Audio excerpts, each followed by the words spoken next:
सर्वांना क्रांतिकारी जय भीम. आज मी वैजपूर तालुक्यात शूरबंगला या गावामध्ये आलेलो, म्हणजे बंगल्यावर येईल. तर आपल्या वैजपूर तालुक्यामधील शूरबंगले ह्या गावामध्ये बंगल्यापाशी भारतीय राज्यघटनेचे शिल्पकार परमपूज्य डॉक्टर बाबासाहेब आंबेडकर बंगल्यावर आलते.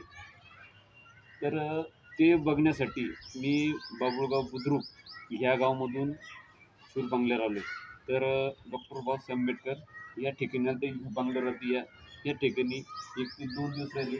आणि हे बघा, हे बंगला आहे. तर तुम्हाला सर्वांना विनंती आहे, बंगला पाहण्यासाठी, बघण्यासाठी सर्वांनी यावे. आणि तुम्हाला डॉक्टर बाबासाहेब आंबेडकरच्या पलंगावरती बसले ते राहिले, तो पलंग तुम्हाला स्वतः मी दाखवेल.